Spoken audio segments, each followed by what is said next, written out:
Mbote mingi pa yo api bozwami privilège à makasi ya kozala lelo liboso ba poste télévisé on a bino po ite to présenter bino émission ya peuple émission yo api et pa yo api to lingaka beaucoup plus kolobela mboka République démocratique du Congo na nzela wana na nzela bosembo nde to kobeta lisolo na mokolo ya lelo invité azali déjà mwana mboka Christian Mandefo bakokabola plateau na ndeko na biso ya IDPS mais to bandi na nona ye parce que to lo balikambo etali vision to pe combat ya papa na biso Simo Kimbangu maître Christian Mandefo mbote mbote merci pour l'invitation na yo pe na pesi bonne fête na ba Congomani nyonso parce que fête ya Kimbangu zali fête ya ba Kimbangiste te ezali fête ya ba Congolais nyonso. Il est le seul personne qui interprète la conscience de l'homme noir particulièrement ya ba Congolais po ite Congo ke de liboso yangwana na sepeli na ba ebanso na moko lelo baza ko komo bazali ko kumisa journée oyo et na ebike bazala béni. Très bien. Qu'est-ce que le peuple congolais bakoki ko retenir lelo na vision topé na combat ya moto ozobenga Kimbangu? Oyebi Kimbangu aza mutu moko oyo il faut congolais nyonso alobelai. Aza mutu mo il faut totanga na ba kelasi. Boyebi ke so tali calendrier auto zali na lelo na République démocratique du Congo la plupart auto fête ba fête nyonso ezali calendrier romain. La plupart to tcha ba fête ka oya bisoté. Donc l'homme noir a mis yebakate oya zali. Akanisaka ke po salela nzambe il faut adonker to a copier mikolo o nzambe asalela kana ba mikolo mususu. Or nzambe wana zaka moko nenga salela na bikolo mususu nenge pas salela ki biso.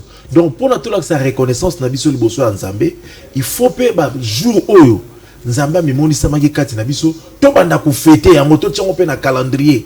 D'ailleurs ngana lobaka mukolo biso to kozwa pouvoir na Congo to ko modifier calendrier oyo ba tchela biso calendrier romain. Pourquoi? Mais parce que le calendrier on a concordé dans l'événement na biso tant le tu fête papa qui va par exemple 3 semaines il y a fête de Pâques. Bana ba pemi pour la fête de Pâques. Mais tu as un jour mort au fêter papa Kimbangu. Tu as un jour mort au fêter le 4 avril. Donc tu peux modifier la fête le 4 avril tu as une semaine. Le 6 avril. Le 6 avril tu as une semaine. Donc ils ont une semaine à passer mais 6 jours ils allaient concerner pour notre fêter fête à papa Kimbangu. Dès mon peu le 4 janvier, dès mon peu martyr indépendance, tu as fêter un jour mort. Il faut ça 3 jours 4 jours parce que ils ont un événement spirituel Yamakasi. Qu'est-ce qu'on peut retenir pour le papa Kimbangu? Papa Kimbangu liboso ali symbole ya égalité parfaite. Oyebi ke mundele ya en Afrique, enseignement nyonso ya mundele atali saki biso rien n'est bon ne peut sortir de noir. Ça dit loka kitoke mais pas moto moindo te. Pa atali saki biso moto moindo ndenga za satana. Nzambe akela ki mokila avec non avec une parfaite égalité, avec injustice sociale. Akela ki bikolo mususu likolo bikolo mususu nase. Mais c'est papa Kimbangu qui koila ki sabatuke non, c'est une fausseté. Dieu a créé le monde avec une parfaite égalité. Kobota moto moindo eza kozanga koyeba nzambe te. Eza te ke nzamba bwaka yo. Eza te kozali sauvé par la grâce. Tozali na ba valeur, na ba capacité ndenge moko na mondele. Mais ce qui l'autre ali ko se retrouver parce que mon nele a tchabiso déjà virus naï. Ba enseignement auto yo na science politique. Na ba science nyonso ya Congo eza virus ya mondele. Yango moni memi Congo na lubunga. Soko moni depuis memi Congo abi na libunga. Soko moni échec. Congo le dans la perdiction. Comment c'est la perdiction? Par rapport à vision prophétique, comment c'est la perdiction? Ba Congo ba zu pouvoir ba échouer. Bangala ba Toke ne malembe. Ba Congo ba zu pouvoir. On comme la vision en tribalisme. Bah échouer, c'est la prophétie. Premier royaume est du pouvoir. Première langue est du pouvoir échouer. Deuxième langue est du pouvoir échouer. Troisième langue est du pouvoir échouer. Quatrième langue est du pouvoir échouer. Bah on a échoué pour aller à cause d'un enseignement à mondele. Enseignement à mondele, on peut considérer moninga na point égalité. Enseignement à mondele bon ça la palissade. Bon ça la élection chaotique on est bon ça les lelo. Bah valeur à mondele. Bah valeur à mondele c'est dictature. 4 forme de dictature auto vivre na cercle ya vision prophétique ya Kimbangu to vivre yango ba privé ba congolais vraie liberté au papa Kimbangu a défendre qui principe à égalité parfaite na mselo moko jour monga na fandi ni Denies na ngai Céleste na Joël ba tuni ngai ba lobi oncle mais to kaka mundela nyokola ki biso nyokola biso mais mundela lo azati ndi to ko yeba ndi mundela nyokola biso Obi na tali banyes na ngana na leli. Na pesi bango pe mbote. Na pesi pe bonne fête à journée de la femme. Pourquoi ki baza au clôturer entre ça émission te ba femme nyonso congolaise na kumisi bino. Na pesi na bonne fête maman na ngai Loi Nondomba et Deborah maman mwana na ngapi ba nyonso pe ba bonne fête ba Kongo ni nyonso. Obi na ese bango ni. Na lobi mundele époque indépendance, l'homme politique d'aujourd'hui. On ne papa qui m'a dit mundele comme mutumundu mundele. Les gens ont mal interprété ça. Papa Kimba vous disait, vous voyez la souffrance que l'homme blanc vous fait souffrir aujourd'hui. Mokolo, pouvoir établir en 4 langues, de la même manière, bateau va avoir pouvoir, tous les 4 langues vont passer et vous feront souffrir de la sorte. Donc, ce qu'on a souffrance avant l'indépendance, il y a un autre monde qui a fait bétonné. Même politique, même nyonso, il y a un même disons. C'est ça qui était la lutte de Papa Kimba. Parce que Papa Kimba a bandé à lutter pour interpeller conscience de biso toza nenge moko na mundele. Si l'indépendance, avant l'indépendance, ça nous a fait les esclaves de l'homme blanc, l'indépendance devait nous faire des hommes libres pour vivre dans égalité parfaite. Le Congolais a la liberté. Congolais a la liberté. Chaque système politique qui est au Congo, et ça qu'on impose Congolais système politique, le lingo mo ko réfléchir, ou ils ont permettre à qu'il y ait des bossetés. Natangi ça qu'on a livré. L'excellent livre. Oui, natangi ça qu'on a livré au Breton en vision. Quoi de se faire révéler par Kimbangu à Congo face aux réalités politiques en RDC. Place mon à comment, quoi que l'on dise, l'homme est le fruit de l'évolution. Non l'homme noir, particulièrement l'homme congolais. À ça fruit, il y a traite, il y a esclavagisme, il y a toutes sortes de dominations. Après l'indépendance, à Ekokoma, un fruit, il y a esclavagisme à Kassavar. Après, à Ekokoma, esclavagisme à Boboutiste. Après, il y a fruit esclavagisme, il y a kabiliste. Les lois commis, fruit esclavagisme, il y a tshisekediste.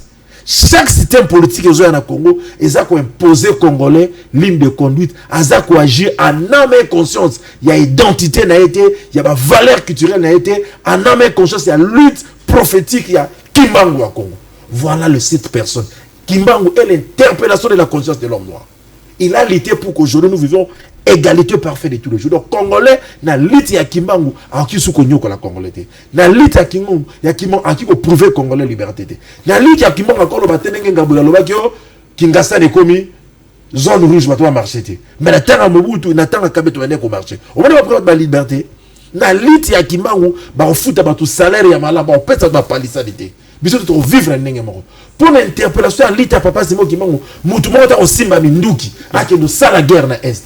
Parce que tu communes n'engagement pouvoir est loyal et que personne n'engagement pour la lutte à Kimbangu tu consultes par les millions sur au baïba n'amboka tu peux si bon pouvoir pour la lutte à papa Simo Kimbangu tu reçois la élection chaotique n'est tu reçois la matin donc bateau n'yon sur au monde bango Kimbangu était politique ou apolitique. Oh papa Kimbangu azali incarnation et égalité dans tous les sens. Il a valorisé l'homme de peau noire. Il a montré à l'homme blanc que Moutou Mouindou a mérité ou a mérité en côté. Aujourd'hui, l'utop c'est toujours bunda lelo. Opposition a bunda. Ba Martin Fayulu ba bunda. Ba papa na biso Moukou ke ba bunda. Et ça lit autorité papa c'est moi qui m'a. Et ça pourquoi cette division? Il y en a dit ça yo. N'oubliez pas que Fatih aussi vient de l'opposition. Non c'est ça non c'est quoi ça na pouvoir. Je vous ai dit que mais tant moi j'ai une opposition, il était aussi comme Kimbangu. Tous nous avons nous tous nous avons incarné cette lutte. Très bien. La lutte pour l'égalité parfaite aux yeux on a ba Kassavar té. Na Mobutu c'était. Na ba Kabila c'était na ba Tshisekedi c'était. Bango ba lita qui peut ba soit pouvoir. Basu kombo a Kimbangu ba tcheli bosso. Basu lutte ba père indépendance ba tcheli bosso. Mais quand ils posaient les actes, quand ils sont au pouvoir, les actes qu'ils sont en train de poser, ezali ba acte ya lita papa Kimbangu té. Très bien. Vous avez informé que ça sera une émission de débat. Là, on a commencé avec la vision de Papa Simon Kimbangu parce que c'est journée à les 6.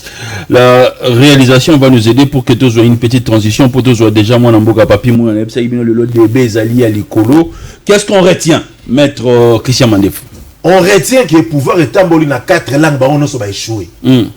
Il faut qu'il y ait un pardon sincère, comme je l'ai dit dans cet ouvrage. Papa Kimbangu a dit, quand vous pouvez rester à la cercle, beaucoup échouer. Il faut qu'il y ait un pardon sincère. Nous devons qu'il y ait un dialogue. Nous devons nous pardonner. Tous les Congolais, nous devons nous mettre assis pour nous demander pardon. Très bien. Et quand nous allons nous demander pardon, merci. Plus 243 94 63 575. débat est ouverte na pourquoi lelo tokobeta les solo en nomination il y a premier ministre. Est-ce que le président de la République a relevé les défis tokolobango na pourquoi lelo tokobeta les solo na mokolo lelo ya moratoire à lever à peine de mort tokolobango na 4e émission lelo. Est-ce que lelo Congo est autant en bon train? On a mboka Kaboulou, est-ce qu'on peut prendre notre deuxième invité? Très bien, on va prendre une transition. C'est la biso longia, pas mal la biso Judith Tuluka. Et puis polémique eko kende eko zonga na ngambo opposition na ngambo ya majorité na ngambo ya société civile mokonzi mboka Antoine Félix Tshilombo Tshisekedi lelo à surprendre bateau na ndenge ya pesi ngwende lelo epa ya maman Judith. Est-ce que lelo bande opposition ba koloba ete tozo sala bosala na ndenge longo banito pe longo banité? Est-ce que lelo le président de la République a sepelici congolais par rapport à nomination yo papi Moulambote? Mbote mwana mboka mbote na baonyo so azali kolanda biso mbote na ndeko tokokabola na ye plateau mkola lelo bolimbisi makasi pona mwa retard moke ezadi na volonté na biso te. Très bien. To bandi émission à lelo na likambo etali journal le 6 avril. Vision to peut lecture ni ko sala na combat ya papa Simon Kimba. Merci beaucoup. Ndima quand même avant na kota na likambo etali mukolo ya 6 avril parce que za mukolo munene il faut ba congolais bayeba na yebisa ba kino nyonso ke mukolo ya lelo samedi madame Mami Moujani Freebox oyazali candidate gouverneur na ville province ya Kinshasa na équipe na ye mobimba bazali boso ya hôtel de ville pona kozongisa opération Salongo opération oyo mama Zuzi Wambombo atikela biso ça fait 40 ans. Il y a aussi une candidate, une dame qui accepte de continuer l'Itouana. Je crois qu'on va émission Yekoya, Tokoya na Banage, Oyezo Talisa Moussala, Oyo Mwana Mwasi Wana Zanakati Yakosala. C'est une dame qu'il faut encourager. Voilà pourquoi Toza à un moment obligé à informer Bakinois. Par rapport à Mukolo ya le 6 avril, Oyebi na histoire ya Mboka na biso, Papa Simon Kimbangu atikala lokola Etienne Tshisekedi.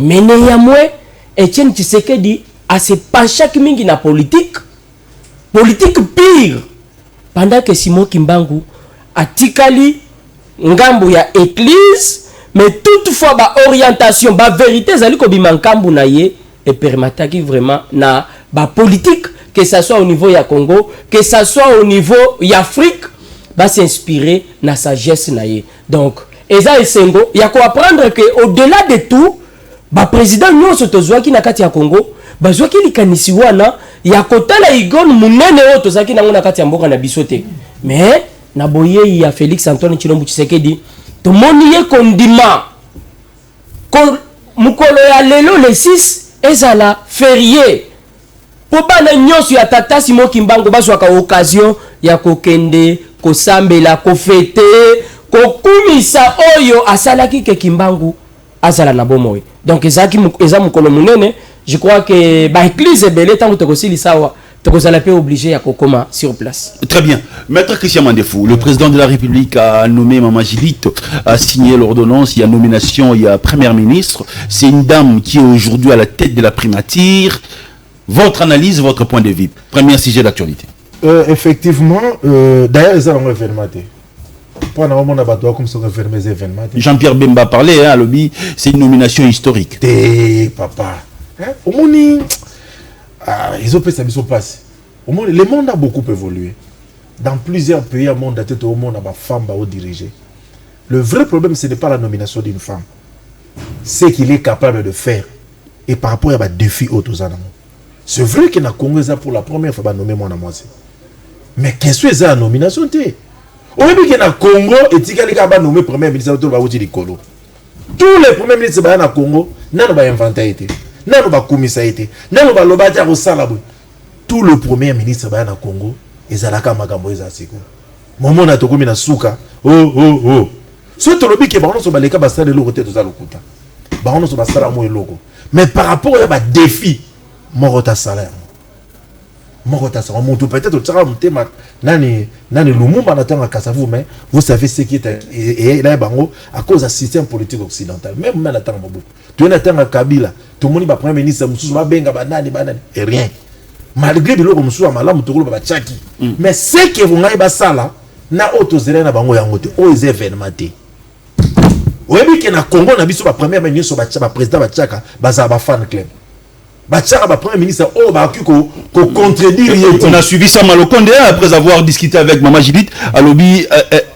Il reconnaît en elle la discipline et le professionnalisme. Et c'est une technique, une certaine technicité. Premier ministre monté na Congo, balobi ga okokate. Au moins na défi autozanango. Moi je le dis ça n'engage que moi. Na défi autozanango faki premier ministre azana hauteur. Ah, azana hauteur. Moi si azana hauteur. Maman azana hauteur. On a zali point de vue nangai. Total la parcours politique, total la battu ba combat politique. Et Zali premier ministre était fait bima au femmes la majorité de l'opposition. Et femme Moutou azana hauteur à côté tous les Congolais dans même pied d'égalité.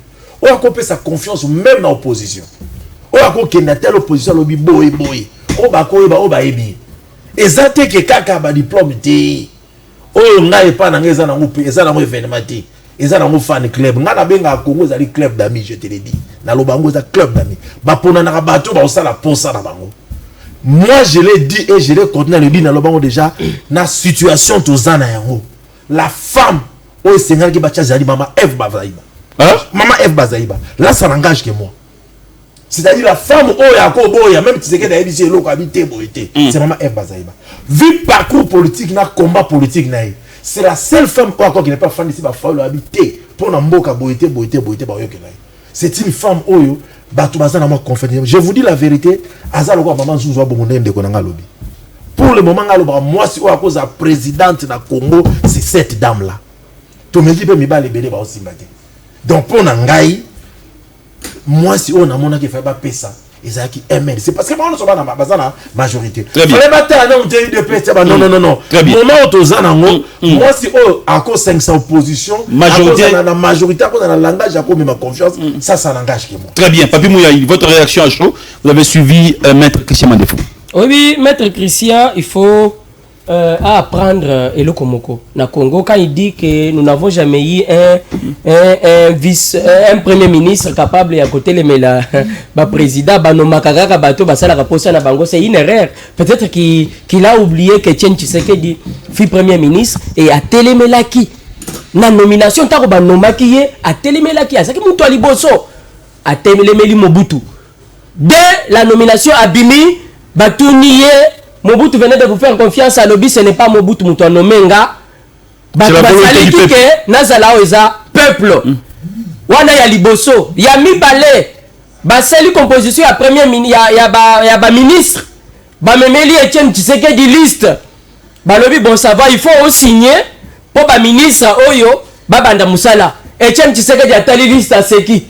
Abandi kolongola ba kombo alobi na ko travailler na ote moyibi. Na ko travailler na oyote traître, na ko travailler à longola batu liste zonga et pas Mobutu alobe mais c'est pas possible. Je vous envoie la liste pour signer, vous vous opposez. Si tel est le cas démissionner, alobi ça ne m'écoutera rien. Et ça la histoire ya Congo. Madame Judith, il faut reconnaître que Azan nommé par le président Félix Antoine Tshilombo Tshisekedi na situation otozanango. Ce qui est à lobby que plus one il fallait pas appeler ça Eve Bazaïba. Mais Eve Bazaïba est une femme comme Madame Judith. Aujourd'hui, nous parlons de 145 territoires. Est-ce que vous savez que 145 territoires, Ezali Koya, na vision ya Mokozi, na Madame Judith? Les gens ne savent pas le dire. Na moni bandego, baza robeta munoko non, monter les awana quoi? Nini na yena budget na plan ezanini. Asaki nini non, il faut lire l'histoire. La dame c'est parmi les grandes combattantes, elle est déterminée à mieux faire. Na situation tozana na mboka na biso. Et sengelaki muto yaza na vision mususu. Muto yaza na détermination. Et quand il parle même d'Eve Bazaïba, Eve Bazaïba balingaki bazoyer sur base yanine. Parce que MLC est sa première force politique T na ba élection outikolik. Il faut reconnaître ça. C'est ça aussi. Ouais. Il faut qu'on puisse le premier ministre doit venir nécessairement de l'IDPS. Et c'est là qu'on est allé prendre la dame. Et nous, au sein de l'IDPS, on a totalement confiance à la dame. On sait qu'elle va mieux faire. Pourquoi? Parce que nous l'avons vu. Mais Christian Mandefou dit quelque chose. On a dit parcours sur le plan politique. Non, mais parcours sur le plan politique, ça veut dire quoi? Il faut qu'il sache que la dame a un CV très large. Elle venait d'être ministre du plan. La dame venait d'être ministre du plan si le gouvernement Sama Lokonde. Et il faut au moins réalisation na ye musala o ya salaki en tant que ministre ya plan. Au-delà de tout ce qu'on a eu comme difficulté, la dame a tenu quand même à voir le chef de l'État, à mettre en place ensemble avec le chef de l'État, un projet, il y a 145 territoires. Et projet, même si tokolo bake eza vraiment bato basale lango publicité ebelete mais na ba intérieur ba hôpital ebelé ba école ebelé ba place ou ba terrain ezali construit pour moi na mwasi wan kowan. Il faut tout reconnaître yango, il faut l'encourager parce que là au début il faut que nous les Congolais tout ça ait confiance. Il faut qu'on arrête les discours ya diabolisation modèle na yoki bande koné biso mususu koluka ba haine donc koluka ba comment dirais-je situation inutile sous prétexte que non la dame n'est pas congolaise au moni à quelque chose belge tout ça c'est des choses qui n'ont pas de sens. La dame est née du père congolais et d'une mère congolaise bangonyo sur la Congo centrale. Il faut vérifier son papa azalaki ambassadeur na bamboka ebele. Donc avant de passer donner une information sur quelqu'un, il est toujours nécessaire de fouiller, de vérifier sur le passé de la personne. Donc la dame est là, je crois qu'on va l'accompagner parce que le souci est de voir notre Congo aller de l'avant. Ça au moins. Maître Christian Mandefou. Oui, c'est qui ça. En quoi? Dans la moitié de vivre à l'écolo. Bon, il faut comprendre que la majorité, bah discours au Toyoka yango. Je l'ai dit. Alors, le papa Tien Tshisekedi, Noma qui n'a pas remercié Mobutu, maman va remercier. Félix Tshisekedi, président de la République, Félix Tshisekedi Tshilombo a nommé fan club. C'est ça le fan club était. Donc tu compares deux personnes au bazar différent. Tshisekedi a salaraté parce qu'il y a un robot. On l'a le robot parce qu'il a fait la majorité. Moi je n'avais pas nué ça. N'a lobby à notre bien. Situation tu vivre au Congo, il faut tout le monde la majorité dans la opposition. Je l'ai dit. J'ai dit, famille, la majorité, je reconnais que l'UDPS a sali parti phare au Abimisi va député Bélé. Mais je l'ai sonné parce que tu m'avais pas bien suivi. Je dis, la situation au Tozanango, pour sauver le Congo, et c'est un air mopé, Babylone, comme coupé les cas. Je vais te donner un exemple de la Bible. Tu peux t'imaginer Joseph et la Bible. Pharaon, il fit un génie, hein? Parce que les gens confondent Pharaon. En Égypte, quand tu es Pharaon, tu es d'abord un génie. C'est-à-dire qu'il faut tant former la bête. Mais au moment où il n'avait pas confiance en lui-même par rapport il y a d'autres qui il a cherché les parmi Batubazaki Pemene. Il a pris même un étranger. Ici, quand nous parlons de l'étranger, nous parlons pas que nous soyons. Mais comme Banego Sitame à Mokonzambo Gatali Angote. Non, c'est ce que je voulais dire. Ouais. Là, on a très bien. Ici, parce qu'on parlait de l'Iaou, de Jacques Chabani, le président de la République n'a pas regardé tout ça. Aujourd'hui, tu reçois sous étrangers dirigés Congo parce que tout le monde a besoin de traiter le Congo. Mais ici, nous parlons en termes de partis politiques.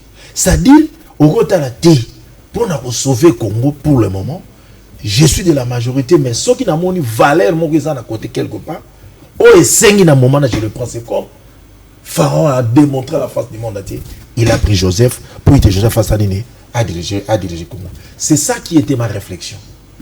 Je ne nie pas ses capacités. Quand il pas Égypte, mais moi je parle autre chose. J'ai une autre vision pour le Congo. Moi je n'ai pas la vision du Congo à ma parti politique, à ma IDPS. Oh, bah échoué. Tout le monde a échoué. Moi je l'ai dit, le Kassava a échoué.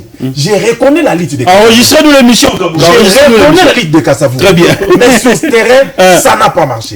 J'ai reconnu la liste de Kassava. Ils ont été échoués. Regardez le livre. Moi je suis là au bagarre. Ils ont échoué sur quel plan? Il y aura un papa. Ils ont échoué sur quel plan? Papa. Il fallait qu'il baisse sa mission, on va payer sa mission. Bango. Moi, pour se plaindre. Moi, je suis la première personne, je l'ai dit. Et Tshisekedi, c'est Bando le Kimba. Et tout ça, l'île papa Tshisekedi. La seule personne qui passait dans l'émission, en dehors de la vision prophétique à Kimbango, n'a qu'à sa vision à 4e langue des Angaï. Tout le monde me connaît. Papa Tshisekedi, le père, tout va faire le baïbi. C'est moi qui disais pouvoir écouter là-bas, Louba, par rapport à la vision prophétique. Mais j'ai peur.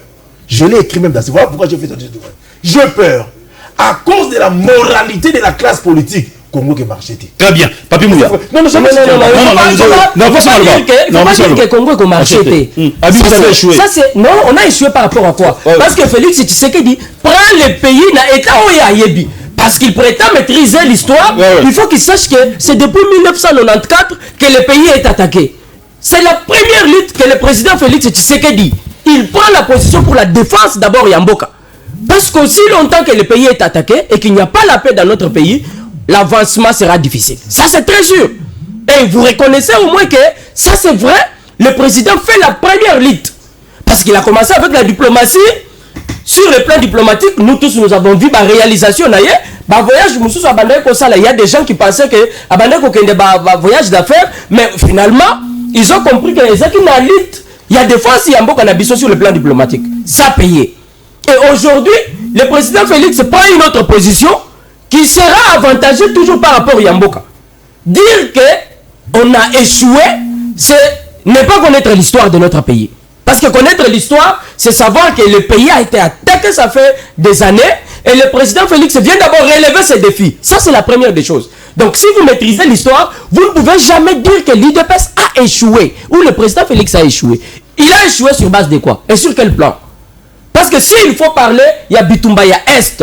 Ça faisait combien de temps qu'on ne savait pas effectivement vous avez directement touché le point. Qui était à la base? Vous avez directement touché le point. Donc on est directement au deuxième sujet parce que donc il y a fin. Le candidat a parlé. J'ai vu la réaction du Patrick Mouya. Votre point de vue, Papi Mouya. Oebi, nous avons toujours dit une chose. Celui qui aime son pays fera tout se battre comme Etienne Tshisekedi, comme Kimbangu pour le défendre. Ça au moins. Mais si vous avez un prélat catholique en Bongo qui accepte et qui dit à haute voix que le Congo est comme un gâteau, le Congo ici, notre pays, est comme un gâteau, et il faut que les politiques se partagent les partis. Ça c'est un prélat catholique. Et j'ai vu même certains communicateurs de l'opposition ou certains opposants essayer de relier ces messages. Or, Naboye, il y a Félix Tshisekedi dans le pouvoir. Sa première lutte n'était pas Yako Kabola, Congo ou Kabola gâteau au pouvoir, non. La première lutte était que Kimia Zanana Namboka. Le reste des choses, nous pouvons nous arranger entre nous. Mais aussi longtemps que la Est, Batubazo Kukufa, Kimia Ezate, Bazo vivre malamute, même s'il nous faut partager ba poste à on a Kinshasa, Tokusa les l'autre côté. J'étais touché, mais je suis au moins content. Parce que nous avons appris qu'il y a au moins un plus proche, il y a Corneille Nangaa qui a été arrêté. Donc, au niveau de la service, il y a des miapes, on a tout fait, et l'homme a fini par cracher les morceaux. Et allez même jusqu'à citer les noms des gens. Je me disais, là-bas, mission de je me posais la question, Corneille Nangaa, début il y a Bitumba, ou Kokomanaye, Mupazio Yakomi. Ba collaboration, ba contact, Yazui. Azui yango kakatango akei ou bien azalaki yango avant. C'est la question que je me posais régulièrement. Très bien. Dieu merci, j'ai eu la réponse que Corneille Nangaa, surtout sur le plan militaire, n'a jamais eu ba contact. Ba contact au Corneille Nangaa zako salela et ça ba contact à Joseph Kabila. Ça c'est ce qui a été révélé par le monsieur arrêté qui était le conseiller politique et stratégique de Corneille Nangaa. A révélé, a cité na ba kombo ya bato. Parmi bato a cité Moutoumoko Oyo, personnellement, je n'ai jamais été convaincu de sa politique qui est au Lengangoy. Je ne sais pas nos vieux qui ont passé beaucoup de temps, qui maîtrisent bien l'histoire de notre pays. Je ne peux pas m'imaginer Batouana, bas opposition Yakobomambo Kanabiso. Au Lengangoy cité, M. Loubaya, qui fut même député, cité M. Joseph Kabila, ancien président Yamboka, cité l'ancien général John Numbi, cité l'ancien directeur Ogefrem, cité, tout tu te dis, mais c'est les gens qui ont des moyens, c'est à partir de leurs moyens que... Donc ces gens-là, on peut les considérer aujourd'hui les ennemis de la République. Non mais je vis, Nalandi Bango, dans les réseaux sociaux, côté un message qu'on ne reconnaît pas ça, mais si vous avez des raisons, si vous avez des éléments contraires, arrêtez de venir sur les réseaux sociaux. Bon, il y a la justice là-bas, élément là-bas, comme ça nous on va vous croire. Très bien. Christian Mandefou. Le cardinal a parlé, vous avez suivi Papi Mouya. D'ailleurs, raison, quelles que soient nos divergences de point de vue politique, Je sais qu'aujourd'hui, l'égalité pose problème. Lutte à Papa Kimbangu, parce que moi, je suis la seule personne dans le Baka. Mboki qui est dans les Bossokasi, il y a l'égalité, il y a la méritocratie. Aucun Congolais a aucun Zamundouki à Bomasso Congolais. Le Louf. Oui. Tout qui peut remettre l'élite à l'indépendance dans la cause de. Très bien. La lutte que nous avons entre nous, et ça peut entre nous Congolais. Et ça, lutte à penser, il y a ma ici.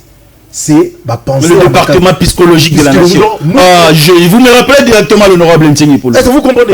Lutte n'a pas Zali, tous convaincre na maïeli na pensée. C'est ces pensées-là qui va changer le pays. C'est normal aujourd'hui nous ayons de points de vue divergence par rapport à ma partie pour l'Epso. Mais prendre les armes pour aller faire quelque chose, là c'est inacceptable. Se faire réguler le pays. Si Kabila a échoué, il a échoué avec Nanga.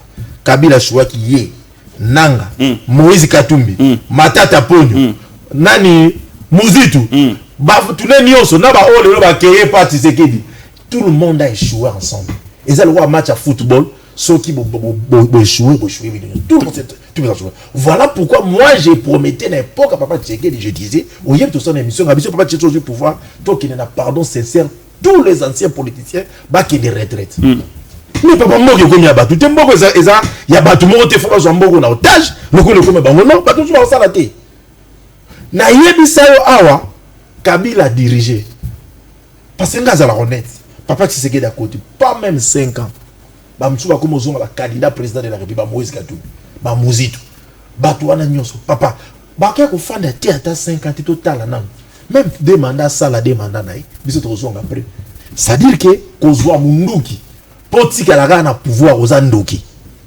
Tant le monde a beaucoup évolué. Nous avons pas encore ces terres aux Oraminduki au Mabananga. Donc, Ngai, l'Ita Nanga, Lobananga, ou Yaretina, ou Yamananga. Très bien. Bisous de l'air pour Nanga. Donc, Congolais, toi, Zola Nangai. Je me remets tout ça à la lutte Nabiso loyal. Et à la lutte à Baïdé. Très bien. Mais Kokende Kokota na rébellion, Kokende Kozamundu qui te pour Bomamuninga dans Congolais parce que les autres qui sont Congo, Sima. Entre Bisso, on peut avoir le niveau de points de politique. N'est toujours partagé dans le plateau. Mais prendre une arme, ça c'est être. La ligne on a 5 minutes. L'autre aussi premier ministre. Est-ce qu'il faut encore toujours Sabilondiakala? Les gens qui ont fait 5 ans le ministère de l'urbanisme, 5 ans le ministère de l'urbanisme. Congo a si que faut battre sika. Je t'avais dit qu'on a fait ça plan nanga. Bateau nous va faire la faut va conseiller privé na biso. Bazu bilonga sika, ba tie. Il y a beaucoup de tout le bateau que mboko ko la bateau. Le là ça premier ministre, le comme premier comme gouverneur. Donc bateau nous aussi qu'on va bord na bango. Vraiment on tombe en gâteau, bazu qu'on la gâteau baliaka. Non, il faut de nouvelles personnes mais néanmoins, on a cause le premier ministre na su conseil na matata poni. Bazu Muzitu.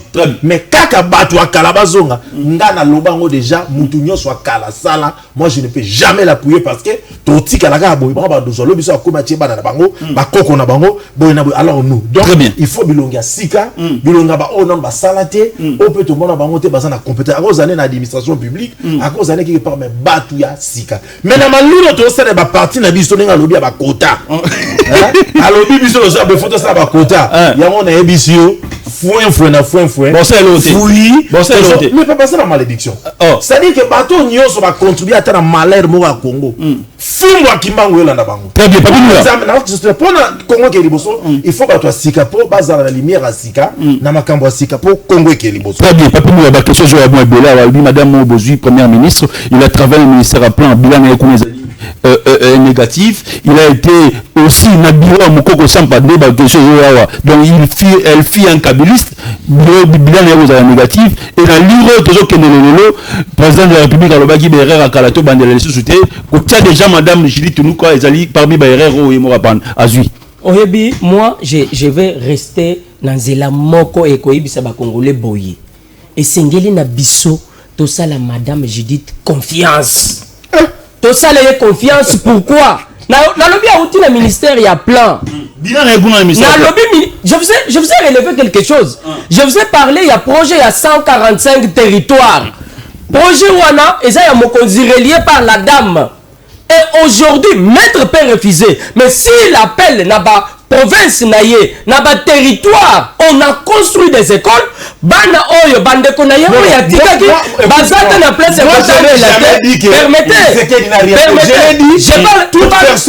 je parle de la dame par rapport il y a effectivement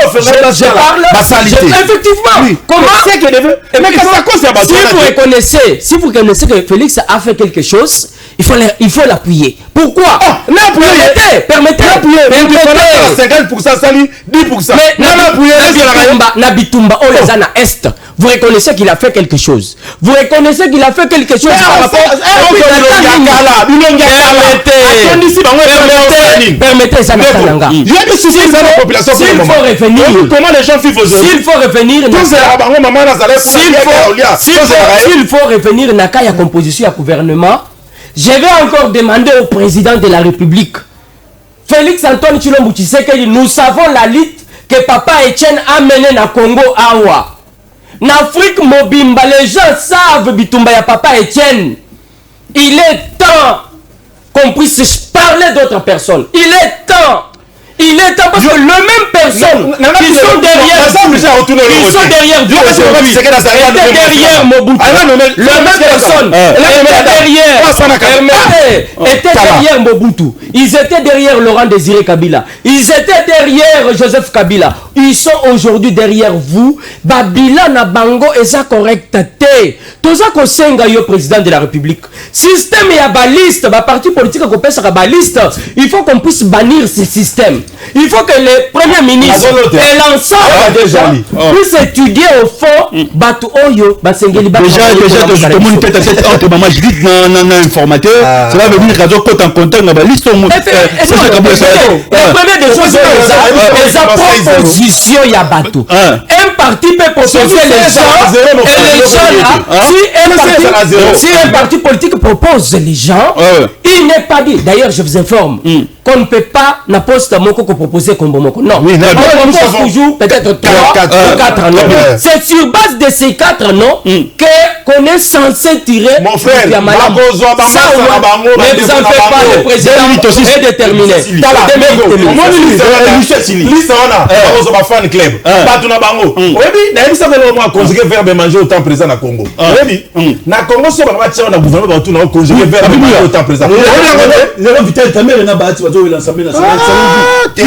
Là, dans le Biboye, Vital Kamerhe, Ponanga, je dois être sincère avec le président de la République.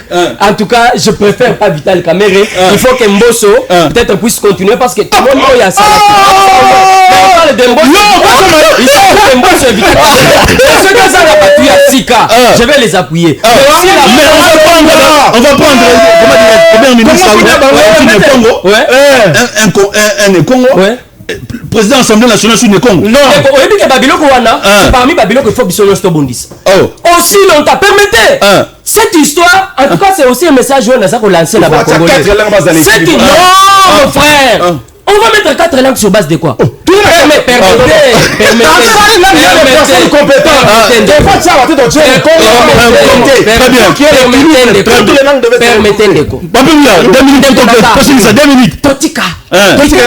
Vital Kamerhe a servi Namboko. On dit qu'on le bénéficie Kambo. Vital Kamerhe, on le bien quoi directement. On le dit que bateau n'y a pas ça là. Mais aujourd'hui, Vital Kamerhe, bilan naïe depuis Bandeli. Et puis histoire de Vital Kamerhe Bandeli le loté. Bah Congolais parce que ils savent ce que Vital Kamerhe a fait de la Congo. Bien que la justice appelée malade a quand même innocenté Vital Kamerhe, mais il n'a pas lavé. Parce que nous savons aujourd'hui que Makamboué Beleza Kakati Mboka, c'est le Vital Kamerhe et autres. Ils sont aux affaires depuis très longtemps. Voilà. Nous, notre demande auprès du président de la République, c'est quoi? C'est mettre les gens qui sont capables d'accompagner votre vision. Ça au moins. Non, permettez. Tu es capable. Non, permettez. Parce que ces gens-là ont fait des moyens. C'est à la tête. Il y a aussi qui sont forts. Il y a l'exemple de l'Iran. Mesdames, messieurs, nous sommes arrivés à la fin. Le travail qu'il a fait. Parce que nous avons fait le non, mais c'est ça que j'ai dit. Il en a notre changement de la carte. Changement de la carte. Programme de Ting Télévision. Ciao. un match te kana batouana basala quelle espérance qu'ils ont mis dans un côté hein oh kana bango moi je comme le batouement comme si moi le là